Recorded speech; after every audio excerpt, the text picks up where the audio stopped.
ರಾಜ್ಯದಲ್ಲಿ ಮತ್ತೆ ಒಕ್ಕರಿಸಿಕೊಳ್ಳುತ್ತಾ ಕೋವಿಡ್ ಮಹಾಮಾರಿ ಅಂತ ಈಗಾಗಲೇ 35 ಕೇಸ್ಗಳು ದೃಢಪಟ್ಟಿರೋದು. ಚೀನಾ, ಜಪಾನ್, ಹಾಂಗ್ಕಾಂಗ್ನಲ್ಲಿ ಹೆಚ್ಚಾಗ್ತಾ ಇದೆ ಕೊರೋನಾ ಕೇಸಸ್.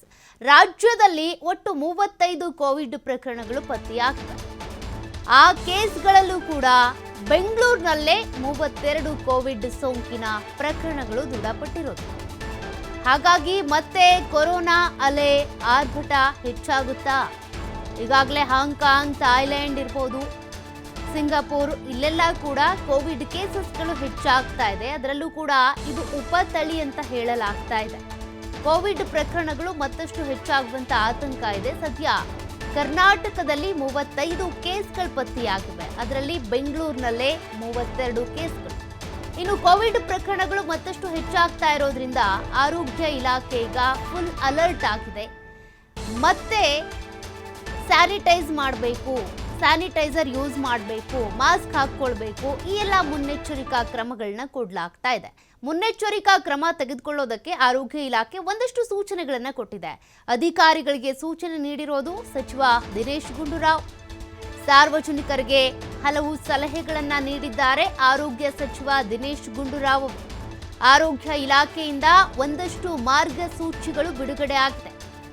ಗರ್ಭಿಣಿ, ಬಾಣಂತಿಯರು, ಕಾಯಿಲೆಯಿಂದ ಬಳಲುತ್ತಿರುವವರಿಗೆ, ಅಂದರೆ ನಿಮ್ಗೇನೋ ಒಂದಷ್ಟು ಸಕ್ಕರೆ ಕಾಯಿಲೆ ಇರುತ್ತೆ ಅಥವಾ ಇನ್ನೇನೋ ಮತ್ತೊಂದು ಕಾಯಿಲೆ ಇರುತ್ತೆ, ಬೇರೆ ಬೇರೆ ಕಾಯಿಲೆಯಿಂದ ಬಳಲ್ತಾ ಇರ್ತೀರಿ, ಅವರು ಆದಷ್ಟು ಜಾಗರೂಕತೆ ವಹಿಸಬೇಕು. ಗರ್ಭಿಣಿಯರು, ಮಕ್ಕಳು, ವೃದ್ಧರು ಇವರೆಲ್ಲರೂ ಕೂಡ ಜಾಗೃತಿಯನ್ನ ವಹಿಸಬೇಕು ಅಂತ. ಇನ್ನು ಜನದಟ್ಟಣೆ ಪ್ರದೇಶಗಳಿಗೆ ಭೇಟಿ ನೀಡ್ತೀರಿ ಅಂದಾಗ ಮಾಸ್ಕ್ ಅನ್ನ ಹಾಕೊಂಡೇ ಹೋಗಿ, ಅವರಲ್ಲಿ ಇರುವಂತ ಸೋಂಕು ನಿಮಗೆ ತಗಲಬಾರದು ಅಂತ.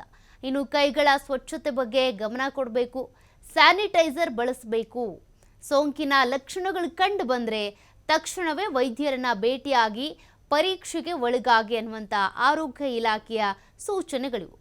ಈ ಒಂದಷ್ಟು ಸೂಚನೆಗಳೇನಿದ್ದಾವೆ ಯಾವಾಗಲೂ ಕೂಡ ನಾವು ಅಳವಡಿಸ್ಕೊಂಡ್ರೂ ಕೂಡ ತಪ್ಪೇನಿಲ್ಲ. ಆಗಾಗ ಕೈ ಸ್ವಚ್ಛಗೊಳಿಸ್ಕೊಳ್ಳೋದು ಅಥವಾ ಸ್ಯಾನಿಟೈಸರ್ ಬಳಸೋದು, ಮಾಸ್ಕ್ ಹಾಕ್ಕೊಂಡು ಓಡಾಡುವಂಥದ್ದು, ಮತ್ತು ಗರ್ಭಿಣಿಯರು, ಮಕ್ಕಳು, ವೃದ್ಧರು ಮತ್ತು ಬೇರೆ ಬೇರೆ ಕಾಯಿಲೆಗಳಿಂದ ಬಳಲ್ತಾ ಇರ್ತಾರೆ, ಚಿಕಿತ್ಸೆ ತೆಗೆದುಕೊಳ್ತಿರ್ತಾರೆ, ಪ್ರತಿನಿತ್ಯವೂ ಟ್ಯಾಬ್ಲೆಟ್ ತೆಗೆದುಕೊಳ್ತಾ ಇರ್ತಾರೆ, ಅಂಥವರು ಬಹಳ ಜಾಗರೂಕತೆಯನ್ನು ವಹಿಸಬೇಕು ಅಂತ. ನೀವೆಲ್ಲೋ ಹೊರಗಡೆ ಹೋಗ್ತೀರಾ, ಜನರು ಸೇರುವಂಥ ಸಮಾರಂಭಕ್ಕೋ, ಸಭೆಗೋ, ಕಾರ್ಯಕ್ರಮಗಳಿಗೋ ಹೋಗ್ತೀರಾ ಅಂದಾಗ ಆಗ ನೀವು ಮಾಸ್ಕನ್ನು ಹಾಕ್ಕೊಂಡು ಹೋಗಿ. ನಿಮ್ಮಿಂದನೂ ಬೇರೆಯವ್ರಿಗೆ ತೊಂದರೆ ಆಗಬಾರ್ದು, ಬೇರೆಯವರಿಂದನೂ ನಿಮಗೆ ವೈರಸ್ ಅಟ್ಯಾಕ್ ಆಗಬಾರ್ದು ಅಂತ ಸದ್ಯ ಈಗ ಒಂದಷ್ಟು ಸೂಚನೆಗಳನ್ನ ಕೊಡಲಾಗಿದೆ. ಕಾರಣ ಪಕ್ಕದ ರಾಜ್ಯ ಕೇರಳದಲ್ಲೂ ಕೂಡ ಕೋವಿಡ್ ಕೇಸಸ್ಗಳು ಹೆಚ್ಚಾಗ್ತಾ ಇವೆ. ಎಲ್ಲೋ ಹಾಂಗ್ಕಾಂಗ್, ಥಾಯ್ಲೆಂಡ್, ಚೀನಾ ಇಲ್ಲಿದ್ದಂಥ ಕೇಸಸ್ಗಳೀಗ ಪಕ್ಕದ ರಾಜ್ಯ ಕೇರಳಕ್ಕೆ ಲಗ್ಗೆ ಇಟ್ಬಿಟ್ಟಿದೆ. ಹಾಗಾಗಿ ಗಡಿ ಜಿಲ್ಲೆ ಬೆಳಗಾವಿಯಲ್ಲೂ ಕೂಡ ಒಂದು ಕೇಸ್ ದಾಖಲಾಗಿರೋದ್ರಿಂದ ಆರೋಗ್ಯ ಇಲಾಖೆ ಮತ್ತಷ್ಟು ಅಲರ್ಟ್ ಆಗಿದೆ. ಕೇಸಸ್ಗಳು ಹೆಚ್ಚಾಗಬಾರ್ದು, ಲಾಕ್ಡೌನ್ ಆಗುವಂಥ ಮಟ್ಟಕ್ಕೆ ಹೋಗಬಾರ್ದು ಅಂತ. ಲಾಕ್ಡೌನ್ ಏನಾದರೂ ಆಯಿತು ಅಂದರೆ ಆ ಸಂದರ್ಭದಲ್ಲಿ ಯಾವ ರೀತಿ ಪರಿಸ್ಥಿತಿ ಇರುತ್ತೆ ಅನ್ನೋದನ್ನ 2020-21ರಲ್ಲೇ ಜನರು ಅನುಭವಿಸ್ಬಿಟ್ಟಿದ್ದಾರೆ. ಹಾಗಾಗಿ ಈ ಬಾರಿಯೂ ಕೂಡ ಅಂಥ ಪರಿಸ್ಥಿತಿ ಬರಬಾರ್ದು ಅಂದರೆ ಜನರು ತಮ್ಮ ತಮ್ಮ ಕಾಳಜಿಯನ್ನು, ತಮ್ಮ ಕುಟುಂಬದವರ ಕಾಳಜಿಯನ್ನು ತಾವೇ ಮಾಡಿಕೊಳ್ಬೇಕಾಗತ್ತೆ. ನೀವೆಲ್ಲೋ ದೂರ ಹೋಗಿ ಬಂದಿದ್ದೀರಾ, ಟ್ರಾವೆಲ್ ಮಾಡಿ ಬಂದಿದ್ದೀರಾ ಅಂದರೆ ಒಂದು ವೈದ್ಯಕೀಯ ತಪಾಸಣೆ ಮಾಡಿಸಿ, ಏನಾಗೋದಿಲ್ಲ.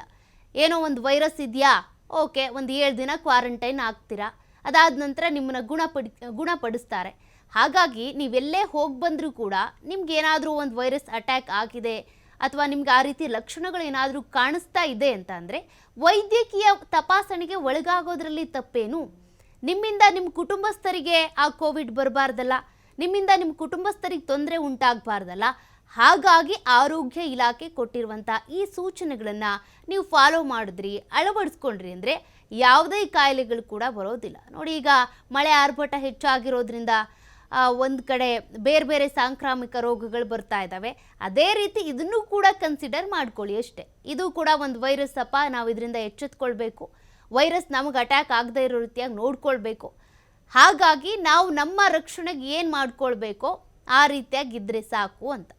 ಅನೇಕರು ಬೇರೆ ಬೇರೆ ಕಾಯಿಲೆಗಳಿಗೆ ಚಿಕಿತ್ಸೆ ಪಡ್ಕೊಳ್ತಾ ಇರ್ತೀರಾ, ಅವರು ಕೂಡ ಎಚ್ಚರಿಕೆ ವಹಿಸಬೇಕು.